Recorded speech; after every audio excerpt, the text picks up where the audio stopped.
anak-anak, kita akan masuk dalam jam pelajaran yang kedua. Kita masuk dalam pelajaran agama. Silahkan kalian buka buku kalian di bab yang kedua. Di bab yang kedua kita belajar tentang manusia jatuh ke dalam dosa. Anak-anak bisa membaca di dalam Kejadian pasal 3 ayat 1 sampai 24 dan Roma pasal 5 ayat 12 sampai 21. Di kedua perikop itu menjelaskan tentang kejatuhan manusia ke dalam dosa dan awal mula dosa masuk ke dalam dunia.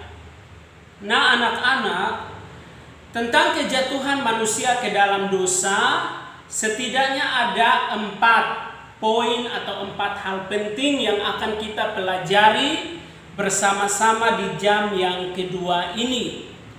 Hal yang pertama itu adalah awal mula masuknya dosa ke dalam dunia. Awal mula masuknya dosa ke dalam dunia, tentu anak-anak sudah tahu akan ceritanya.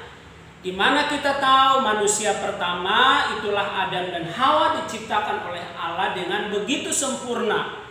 Dan manusia adalah ciptaan Tuhan yang paling mulia. Ingat, yang paling mulia, berbeda dari ciptaan Tuhan lainnya. Setelah mereka diciptakan, manusia ditempatkan di taman yang sudah Tuhan siapkan secara khusus bagi mereka. Itulah Taman Eden. Dan di Taman Eden itu Allah sudah menyiapkan segala sesuatu yang menjadi kebutuhan bagi manusia pada saat itu. Nah, ketika mereka ditempatkan di Taman Eden, di sana ada perjanjian antara Allah dengan manusia, di mana Allah meminta kepada manusia supaya manusia menaati semua perintah Tuhan atau perintah Allah yang disampaikan kepada mereka. Jadi Allah meminta kepada manusia supaya taat akan semua perintahnya kepada mereka. Dan salah satunya adalah manusia dilarang oleh Allah. Adam dan Hawa dilarang oleh Allah untuk tidak memakan buah pohon yang ada di tengah-tengah taman itu. Ada di tengah-tengah Taman Eden, yaitu buah pohon pengetahuan tentang yang baik dan juga tentang yang jahat atau yang buruk. Kenapa? Karena Tuhan katakan jika kalian makan, maka tentu kalian akan mati. Wah, ya, tapi itulah yang Allah sampaikan kepada mereka. Tapi apa yang terjadi? Ternyata ada oknum lain atau pribadi lain yang tahu akan perjanjian itu. Itulah iblis. Masih ingat pelajaran sebelumnya kan? Akhirnya iblis datang menyamar melalui seekor ular, dan di sanalah dia berjumpa dengan Hawa di dalam taman. Terjadi komunikasi, pembicaraan antara mereka. Dan iblis tahu persis apa yang dikatakan oleh Allah kepada Adam dan Hawa, yang mana Allah melarang mereka untuk tidak memakan buah pohon pengetahuan yang baik dan yang jahat. Tetapi ketika iblis datang, dia katakan apa? Kalian boleh makan, karena ketika kalian makan, maka mata kalian akan terbuka dan kalian pasti akan sama seperti Allah. Wah, pasti menarik. Ketika iblis bercakap-cakap dan terjadi pembicaraan demikian, apa yang terjadi? Pasti menarik hatinya Hawa. Akhirnya apa yang terjadi? Hawa tergoda, termakan oleh ujuk rayu iblis, dan dia mengikuti apa kata iblis, mengambil buah pohon pengetahuan yang baik dan yang jahat, dan dia memakannya. Setelah dia memakannya, dia memberikannya kepada Adam. Adam pun makannya. Dan disitulah awal mula manusia memberontak kepada Allah. Manusia tidak lagi menaati perintah Allah.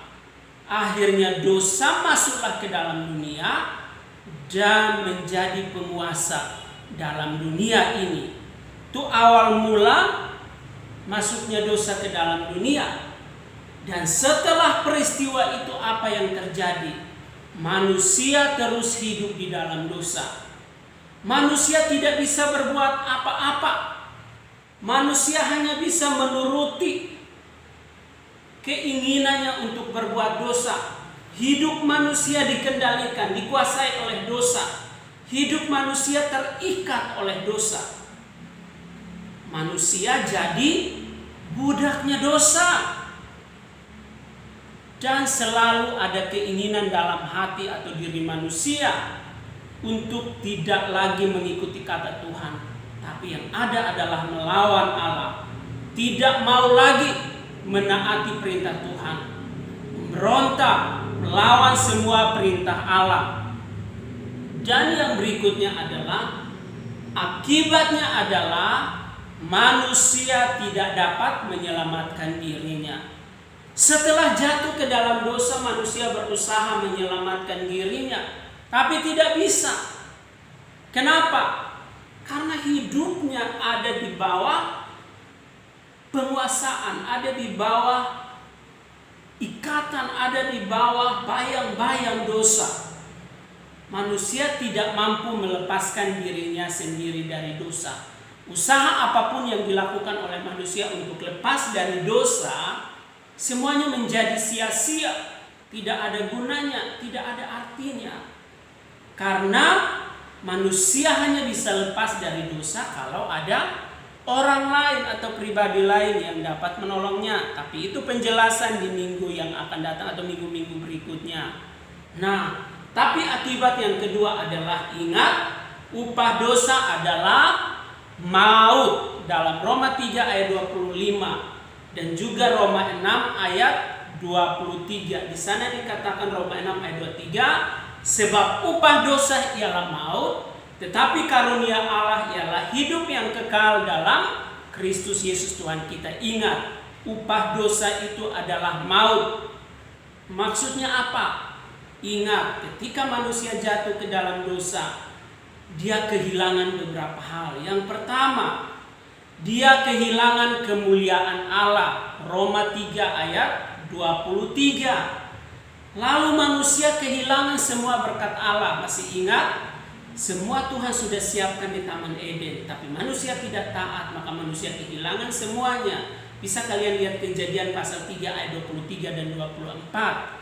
Tetapi juga yang berikutnya adalah, akibat yang sangat besar adalah manusia mengalami kematian kekal, hukuman kekal. Itulah maut. Hidup manusia akan ada di bawah hukuman, ada di bawah kuasa maut. Nah, anak-anak, kalian bisa membaca ulang di buku kalian, khususnya di bab 2 tentang kejatuhan manusia ke dalam dosa. Saya hanya menyampaikan garis besarnya saja.